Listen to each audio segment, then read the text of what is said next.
નમસ્કાર મિત્રો, આપ સૌનું હાર્દિક સ્વાગત છે વાયરલ વંટોળમાં। વિધાનસભાના ગૃહમાં ફરી એકવાર મોટો નિવેદન। ધારાસભ્ય ગોપાલ ઇટાલિયા અને નાયબ મુખ્યમંત્રી હર્ષ સંઘવી આમને સામને। પરિસ્થિતિ એટલી ગરમ બની કે અંતે ગોપાલ ઇટાલિયાએ માફી માંગવી પડી। ગુજરાત વિધાનસભાના સત્ર દરમિયાન એક મોટી ઘટના સામે આવી। ગોપાલ ઇટાલિયાએ ગૃહમાં હર્ષ સંઘવી પર ગંભીર આક્ષેપો લગાવ્યા, પરંતુ જ્યારે પુરાવા માંગવામાં આવ્યા ત્યારે ગોપાલ ઇટાલિયા પાસે કોઈ સ્પષ્ટ પુરાવા ન હતા। આ મામલો એટલો ઉગ્ર બન્યો કે મંત્રીએ દરખાસ્ત મૂક્યો, જો માફી નહીં માંગે તો સસ્પેન્ડ કરો। આ મામલે ગોપાલ ઇટાલિયાનું એક નિવેદન સામે આવ્યું। ભલે કોઈ સારું બિલ આવે, કોઈ સારો કાયદો આવે તો એમાં ના ન હોય, પણ સારું હોવું જોઈએ ને। તો સારું ના હોય તો પણ પરાણે એને સારું કેવું એ માનવતા નથી। આ આખા યુસીસી કાયદામાં સૌથી મહત્વની વસ્તુ જેના ઉપર ભાજપની આખી સરકાર મારાથી નારાજ થઈ ગઈ, ગૃહમંત્રી પોતે નારાજ થઈ ગયા અને બધા લોકો મારા ઉપર ચિલ્લમ ચિલ્લી કરવાના। આ કાયદાની અંદર સ્પષ્ટ રીતે એવું લખ્યું છે કે લગ્ન નોંધણી અધિનિયમ જે છે એને સરકાર રદ કરે છે।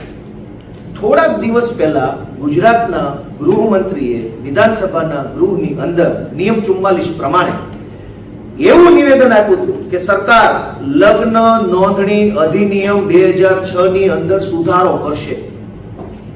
હવે સુધારો કરવા માટે એને વાંધા સૂચનો મંગાવ્યા છે। એ વાંધા સૂચનો 30 દિવસની મર્યાદામાં આપવાના છે। એ 30 દિવસની મર્યાદા હજુ તો ચાલુ છે।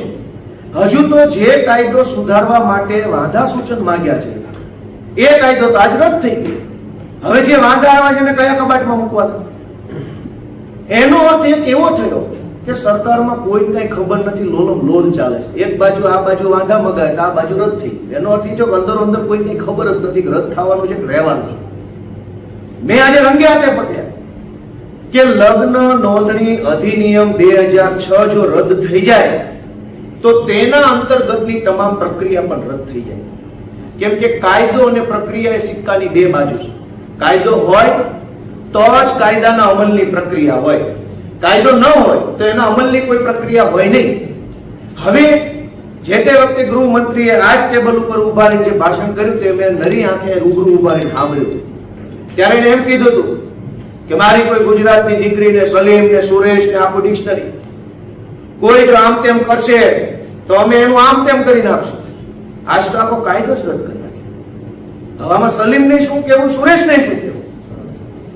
કેમ કે આજે લગ્ન નોંધણી અધિનિયમ 2006 જે છે જૂનો, એ સરકારે રદ કરી નાખ્યો। એક બાજુ સરકાર એમ કહે છે કે અમે છોકરીઓના મમ્મી પપ્પાને જાણ કરતી એક ચિઠ્ઠી લખશું, 30 દિવસની મર્યાદામાં એને જાણ કરશું, પછી મા બાપની ગર્ભિત પરોક્ષ સંમતિ મળે પછી જેની નોંધણી થશે।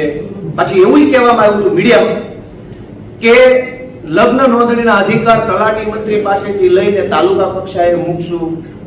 એવડી મોટી મોટી વાતો કરી અને આ બધા સુધારા જે કાયદામાં લઈને આવવાના હતા એ કાયદો જ આજ ઉડાડી નાખ્યો। એનો અર્થ એ થયો કે સરકારે એમ કીધું હતું કે તમને લીમડાની ડાળે હિંચકો બાંધી દઈશ, આજે લીમડો જ કાપી નાખ્યો।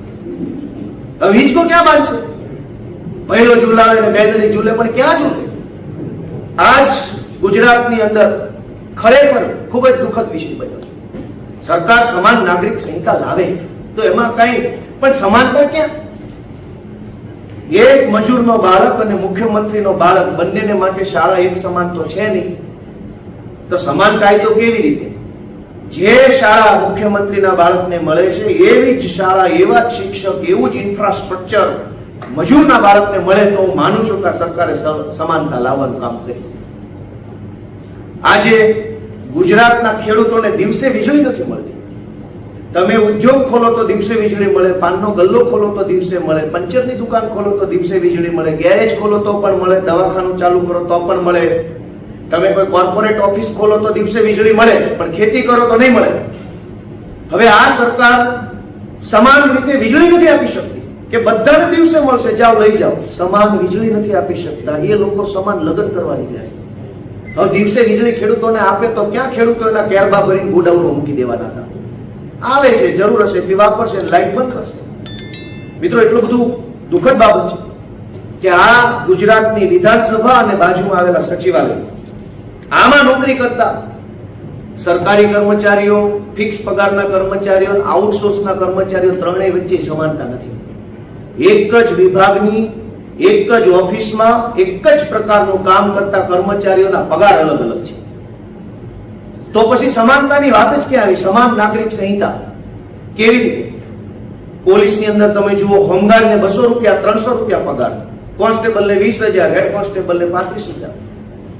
એક જ પકવાન સર્કલ ઉપર, અમદાવાદના કોઈ સર્કલ ઉપર ઉભેલા કોન્સ્ટેબલ અને હોમગાર્ડનો પગાર સરખો નથી. એની ઇજ્જત આબરૂ પણ ડિપાર્ટમેન્ટમાં સરખી નથી. કોન્સ્ટેબલની ઇજ્જત આબરૂ વધારે છે, હોમગાર્ડની ઓછી છે. અને બિલ લઈ આવ્યા યુસીસી, કોઈ લાવતું તો ઈસીસી બિલ લાવતું, એજ્યુકેશન સિવિલ કોડ, બધાને એક સરખું શિક્ષણ મળે. એચસીસી લાવતા, હેલ્થ કોમન કોડ. કોઈ આરસીસી લાવતા, રોડ કોમન, બધા હારા રોડ બનાવો. તમારે આરસીસી, ઈસીસી, એચસીસી, બીસીસી કઈ લાવવું નથી. ચૂંટણી આવી, હિન્દુ મુસલમાન ભારત પાકિસ્તાનની ચર્ચા ચાલુ કરવા જે બિલ લાવ્યા છે, એમાં આજે મેં મારો સૂર વ્યક્ત કરતા કહ્યું છે કે ભાઈ આમાં થોડા સુધારા કરવામાં આવે તો ઘણું બધું જનતાને કંઈક ફાયદો થાય એવું છે. અને એટલે આજે મારી એટલી જ વિનંતી છે કે ભાઈ આ યુસીસી કાયદાના નામે શિક્ષણમાં, આરોગ્યમાં, રોડ રસ્તામાં, વેપારમાં સમાનતા લાવવા માટે, સરકારી નોકરીમાં કોન્ટ્રાક્ટ કર્મચારી, હોમગાર્ડ, આ બધામાં સમાનતા લાવવા માટેનું બિલ લાવે એવી મારી ભાજપની સરકારને વિનંતી છે. આ વિડીયો પછી ગૃહમાં ગરમી વધી ગઈ હતી.